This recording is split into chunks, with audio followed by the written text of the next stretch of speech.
तो स्टूडेंट्स अब ये वाला एग्जांपल ना थोड़ा सा डिफरेंट है। देखो, a reinforced concrete slab 120 mm thick effective, यहां पे ना स्लैब की इफेक्टिव थिकनेस गिवन है। अब देखो स्टूडेंट्स, इफेक्टिव थिकनेस मतलब स्मॉल डी ना, तो यहां पे स्मॉल डी क्या है 120 mm। Okay, has a simply supported effective span of. Okay, यहां पे ना स्टूडेंट्स स्लैब का इफेक्टिव स्पैन गिवन है। इफेक्टिव स्पैन हम LE से रिप्रेजेंट करेंगे, क्या है 3.2 मीटर। अब देखो स्टूडेंट्स, यहां पे ना अगर आपने ऑब्जर्व किया तो टाइप ऑफ बीम क्या है, सिंपली सपोर्टेड बीम, ठीक है ना। सिंपली सपोर्टेड बीम स्पैन कितना है 3.2 metre, that is effective span.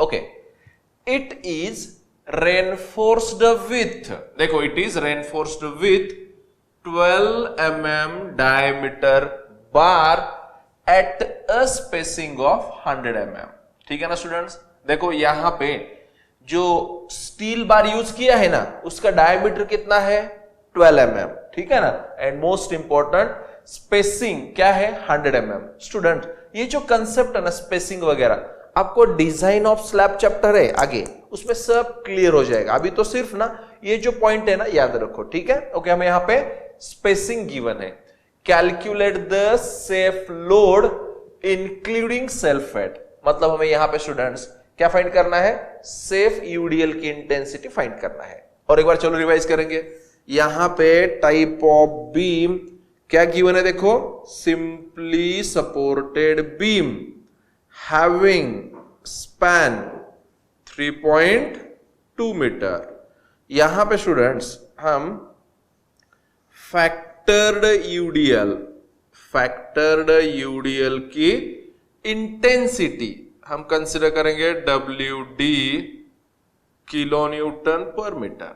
Okay, so यहां पे देख लो MD मतलब, देखो MD मतलब क्या है, maximum bending moment produced at the centre of the beam ना। MD का फॉर्मूला क्या होता है, WD LE स्क्वायर अपॉन 8। यहां पे LE की वैल्यू 3.2 पुट करना है, ठीक है ना स्टूडेंट्स। ओके, अब स्टूडेंट देखो ना थोड़ा सा यहां पे ना बेसिक कंसेप्ट समझ लो। इस एग्जांपल में एक तो कंफर्म है हमें क्या फाइंड करना है, safe load. Safe load find करना है तो लास्ट स्टेप में हम क्या करेंगे, MD equal to MU equate करेंगे, ठीक है ना। हमें यहां पे MU फाइंड करना है, MU फाइंड करने के लिए XU मैक्स की जरूरत है, ठीक है ना। एंड XU मैक्स में हमें ना मोस्ट इंपॉर्टेंट AST की जरूरत है। सो अभी ये जो नोट है ना स्टूडेंट्स, पहले नोट याद रखो, ठीक है ना। सो देखो अभी यहां पे AST फाइंड करने के लिए देखो, टू फाइंड AST, अभी हमारे पास ना स्टूडेंट जनरली 3 ऑप्शंस। एक तो क्या होता है, डायरेक्टली AST गिवन होता है, मतलब 3 बार्स ऑफ 12 mm डायमीटर वगैरह, ठीक है ना। यहां पे क्या होता है, number of bars and diameter of bar given होता है, जो हमने फर्स्ट 3 या 4 एग्जांपल में लिया था, ठीक है ना। उसके बाद जो नेक्स्ट टाइप था ना उसमें हमें क्या दिया था, PT लिमिट गिवन था, PT लिमिट गिवन था। So with the help of PT limit हमने AST कैलकुलेट किया। ओके, अब और एक ऑप्शन क्या है, अगर हमें स्पेसिंग गिवन हो तो भी हम AST कैलकुलेट कर सकते हैं, ठीक है स्टूडेंट्स। ये मोस्ट इंपॉर्टेंट नोट है, ठीक है स्टूडेंट्स। देखो एक तो directly number of bars diameter given होगा या फिर PT लिमिट गिवन होगा तो भी AST फाइंड कर सकते हैं, एंड स्पेसिंग गिवन होगा तो भी हम क्या कर सकते हैं, AST फाइंड कर सकते हैं। अभी ये जो स्पेसिंग का जो फॉर्मूला है ना डिजाइन ऑफ स्लैब में परफेक्ट हो जाएगा, ठीक है स्टूडेंट्स, नो कंफ्यूजन। अभी तो सिर्फ याद रखो। तो देखो अभी यहां पे ना स्पेसिंग को जनरली हम S से रिप्रेजेंट करते हैं स्टूडेंट्स। देखो S इक्वल टू क्या होता है, A phi, मतलब area of cross section of 1 bar upon A S T into B. अब देखो मोस्ट इंपॉर्टेंट कंसेप्ट यहां पे स्टूडेंट, स्लैब की इफेक्टिव थिकनेस गिवन है, इफेक्टिव स्पैन गिवन है, width not given. Okay, so generally हम क्या करते थे स्टूडेंट, देखो एज्यूम, मोस्ट इंपॉर्टेंट देखो, assume width of slab equal to 1000 mm, इसको याद रखो स्टूडेंट्स, ठीक है ना। सो देखो डिजाइन ऑफ स्लैब में भी आपको क्लियर हो जाएगा, स्लैब की जो विड्थ होती है ना, एक्चुअली विड्थ बहुत सारी होती है, ठीक है ना। सो हमारे कैलकुलेशन पर्पज के लिए हम क्या करते हैं, assuming the width of the slab as 1000 mm, ठीक है। सो हमारे लिए अभी बी की वैल्यू क्या है, 1000। ओके, सो देख लो अभी स्पेसिंग क्वेश्चन में गिवन है, स्पेसिंग कितना है स्टूडेंट्स, 100 mm, तो यहां पे 100 इक्वल टू, अब area of cross section of one bar that is pi by 4, अब बार का डायमीटर कितना है 12, तो pi by 4 into 12 square upon में A S T into small B. देखो ना स्मॉल बी मतलब क्या है students, width of the slab क्या है 1000, ठीक है ना। सो क्या करेंगे, अपॉन एस टी इधर लेंगे, इंटू 100 अपॉन में लेंगे, कर पाएंगे ना। और एक बार अपॉन एस टी इधर लेंगे, ठीक है ना, इंटू 100 जो इधर लेंगे अपॉन में जाएगा। So this divide by 100 into 1000, direct बता दो एस टी की वैल्यू 1130.97 mm स्क्वायर। सो देखो स्टूडेंट्स, अब यहां पे ना एएसटी मिल गया। अब मोस्ट इंपॉर्टेंट क्या है, एक बार एएसटी मिलने के बाद आगे वाली प्रोसीजर कॉमन है, बोलो फटाफट, X U max comparison M U, and M U के बाद M U equal to M D equate करना है, कर पाएंगे। चलो फटाफट सॉल्व करेंगे अभी। अब हमारी actual step 1 to find XU. Student अब चाहे तो ना एफसी के एफ वाई गिवन में लिख सकते हैं, ठीक है ना, एफसी के की वैल्यू डायरेक्ट गिवन है, एफ वाई की वैल्यू डायरेक्ट गिवन है, तो गिवन में नहीं लिखा तो भी चलेगा, नो प्रॉब्लम, ठीक है। ओके, सो चलो टू फाइंड एक्सयू का फॉर्मूला क्या है, 0.87 F Y AST upon 0.36 FCK into B. Okay, so equal to देखो 0.87 इंटू एफ वाई क्या है 415 इंटू AST की वैल्यू क्या है, हमने कैलकुलेट किया है ना 1130.97। देखो AST हमने with the help of spacing हमने AST कैलकुलेट किया है, ठीक है, upon 0.36 into FCK। Students FCK देखो कितना है 20 इंटू स्मॉल b जो हमने एज्यूम किया है कितना है 1000। ओके, सो बोलो XU इक्वल टू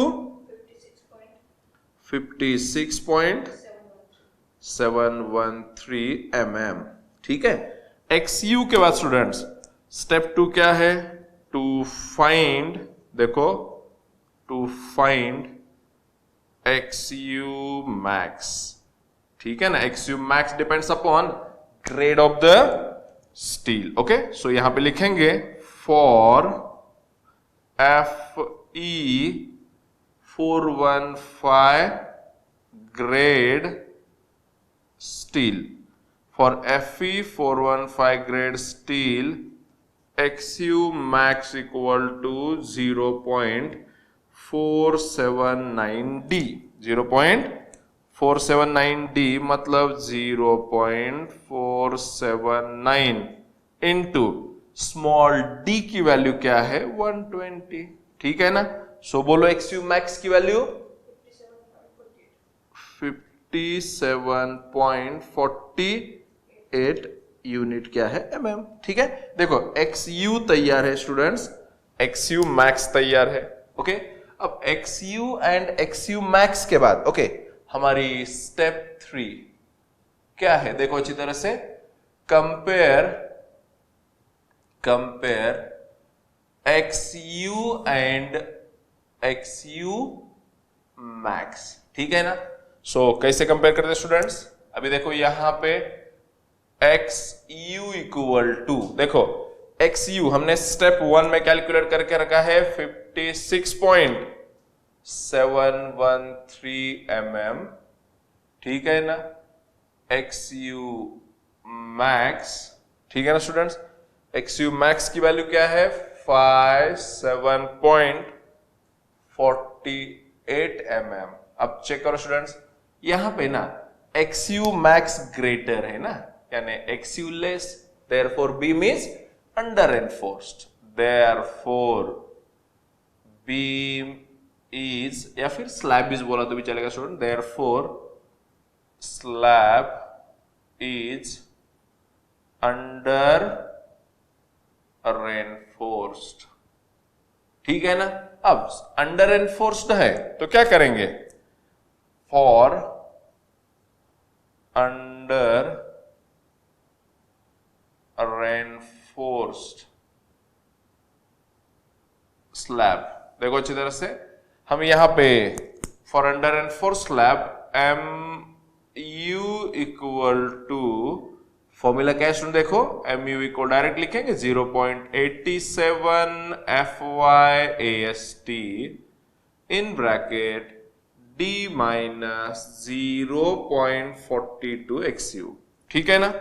सो देख लो यहां पे 0.87 इंटू FY क्या है 415 इंटू AST, AST क्या है 1130.97 into in bracket small D, small D क्या है students 120 minus 0.42 into XU, XU क्या है 56.713, ठीक है ना स्टूडेंट्स। सो फटाफट मुझे है ना कैलकुलेटर पे वैल्यू बता दो, बोलो MU 39.274 into 10⁶ Newton mm, okay. अब यहां से क्या करेंगे 10⁶ निकाल देंगे या फिर 10⁶ से डिवाइड करो, ठीक है students. Therefore mu equal to 39.274 kilo newton meter, okay. ये क्या है mu।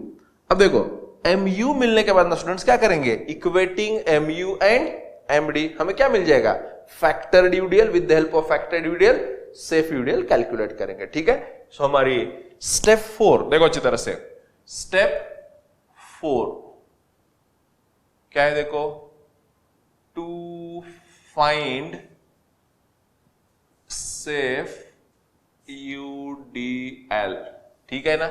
अब सेफ यूडीएल अगर फाइंड करना हो तो क्या करेंगे हम, equate md equal to mu, ठीक है। अभी यहां पे देखो md, ठीक है सुनो, md क्या है wd le स्क्वायर मतलब 3.2 square upon 8 equal to mu क्या है 39.274, सब यहां पे किलो न्यूटन एंड मीटर में रखा है स्टूडेंट्स, ठीक है। एक काम करेंगे अपॉन 8 इधर लिया इंटू ये स्क्वायर वाले टर्म इंटू इधर है अपॉन में, सो मुझे डायरेक्टली ना WD की वैल्यू बता दो कितनी आएगी 30.683 किलो न्यूटन पर मीटर। अब देखो ये क्या है फैक्टर यूडीएल है, हमें सेफ यूडीएल चाहिए ना स्टूडेंट्स। सो देख लो therefore safe UDL equal to क्या करेंगे factored UDL into gamma F, ठीक है ना। सो वैल्यू पुट अप करना है, क्या है 30.683 अपॉन गामा एफ की वैल्यू क्या है partial safety factor for load, ठीक है ना 1.5, ओके। सो कैलकुलेटर पे वैल्यू बता दो स्टूडेंट्स, फाइनल W की वैल्यू मिल जाएगी 20.455 यूनिट है किलो न्यूटन पर मीटर, ठीक है ना स्टूडेंट्स। चलो वीडियो पॉज करके पूरा एग्जाम्पल आपको सॉल्व करना है। Continue.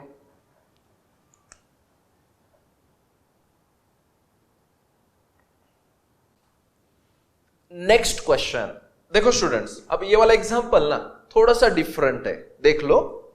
Calculate ultimate moment of resistance, ठीक है ना, हमें ultimate moment of resistance find करना है एंड स्टील रिक्वायर्ड, ठीक है ना, मतलब एएसटी हमें यहां पे फाइंड करना है, एमयू एंड एएसटी फाइंड करना है। Okay, for a beam 230 mm by 400 mm effective, मतलब स्मॉल बी गिवन है, स्मॉल डी गिवन है, स्मॉल बी गिवन है, स्मॉल डी गिवन है, उसके बाद M25 कंक्रीट मतलब FC के गिवन है, FE 500 स्टील मतलब FY गिवन है, ठीक है ना स्टूडेंट्स। देख लो small B, small D, FC के एंड FY हमें गिवन है। ओके, अब देखो यहां पे स्टूडेंट्स अगर आपने ऑब्जर्व किया तो AST फाइंड करना है, AST फाइंड करना है। सो बेस्ट वे हम MU मतलब MU लिमिट फाइंड करेंगे, ऑप्शन नहीं है दूसरा, ठीक है ना। सो MU लिमिट का फॉर्मूला किस पे डिपेंड है, ग्रेड ऑफ स्टील पे। तो यहां पे क्वेश्चन में गिवन क्या है, Fe 500 ग्रेड स्टील ना। So for Fe 500 grade steel MU limit का फॉर्मूला क्या है, 0.133 FC के BD स्क्वायर, ठीक है स्टूडेंट। सो वैल्यू पुटअप करो, हमें क्या मिल जाएगा, MU लिमिट। ये MU लिमिट मतलब क्या है, अल्टीमेट मोमेंट ऑफ रेजिस्टेंस, ठीक है स्टूडेंट्स। ओके, अब नेक्स्ट AST फाइंड करना है। अब ये मोस्ट इंपॉर्टेंट कंसेप्ट है। AST फाइंड करने के लिए वैसे देखा जाए ना हमारे पास 3 ऑप्शन है स्टूडेंट्स। सो फर्स्ट ऑप्शन ये वाला फॉर्मूला, ठीक है ना, फॉर्मूला क्या है देखो, AST equal to 0.5 FCK upon FY, 0.5 FCK upon FY in bracket 1 minus square root of 1 minus 4.6 MU upon FCK BD square bracket complete, bracket के बाहर B इंटू डी, ठीक है स्टूडेंट्स। सो यहां पे देखो ना वैल्यू पुटअप करना है, MU मतलब ये जो MU लिमिट की वैल्यू है ना, ये वैल्यू इधर पुटअप करनी है, ठीक है ना। अब ये वैल्यू जब इधर पुटअप करेंगे, कैलकुलेशन करेंगे ना, सो आपको AST की वैल्यू मिल जाएगी 867 mm स्क्वायर। स्टूडेंट्स एक कंसेप्ट समझ लो, यहां पे हमने क्या कैलकुलेट किया है, MU लिमिट, और हमने यहां पे MU लिमिट की वैल्यू पुटअप किया है, मतलब ये जो स्टील मिल जाएगा ना, स्टील फॉर बैलेंस्ड सेक्शन मिल जाएगा, steel required for balance section मिल जाएगा, ठीक है ना स्टूडेंट्स। ओके, उसके बाद मेथड 2 में क्या कर सकते, थोड़ा सा इधर देख लो, अभी इस पे ना स्टूडेंट्स फोकस करो थोड़ा सा, देखो ना हमने ना ये जो 3 फॉर्मूलेज है ना स्टूडेंट्स, PT लिमिट के in terms of FCK, PT limit के इन टर्म्स ऑफ FCK जो फॉर्मूले तैयार किए ना स्टूडेंट्स, इसको माइंड में फिट करो, ठीक है ना। अब देखो हमारे पास स्टील कौन सा है, Fe 500 स्टील, तो for Fe 500 steel PT limit का फॉर्मूला क्या है, 0.038 FCK, ठीक है स्टूडेंट, यहां से चेक कर सकते हैं। फॉर Fe 500 PT लिमिट का ये वाला फॉर्मूला मैंने यहां पे लिखा।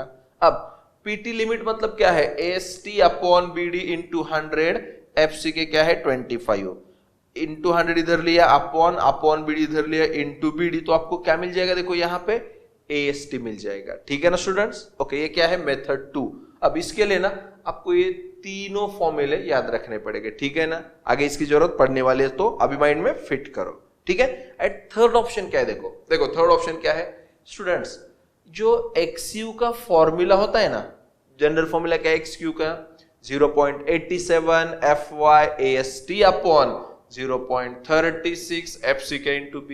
तो इसमें ना XU की जगह XU मैक्स रिप्लेस करना है, फॉर बैलेंस सेक्शन चल रहा है ना, so XU equal to XU max मतलब बैलेंस सेक्शन। एंड देखो Fe 500 स्टील के लिए, Fe 500 स्टील के लिए XU मैक्स का formula 0.456 into D, small d की वैल्यू 400 पुटअप किया तो XU की वैल्यू मिल जाएगी। देखो ना XU equal to XU max for balance section, तो ये वैल्यू जब इधर पुटअप करेंगे स्टूडेंट्स, तो आपको क्या मिल जाएगा, steel required for balance section ना, तो यहां पे आंसर मिल जाएगा 868, नॉमिनल चेंज हो जाएगा आंसर्स में, ठीक है स्टूडेंट्स। सो तीनों मेथड से आप प्रैक्टिस करो, इंपॉर्टेंट क्या है, तीनों मेथड पहले समझ लो, फिर भी ना स्टूडेंट्स हम मैक्सिमम मेथड 1 या फिर मेथड 2 ही प्रीफर करेंगे। ठीक है स्टूडेंट्स, कंटिन्यू।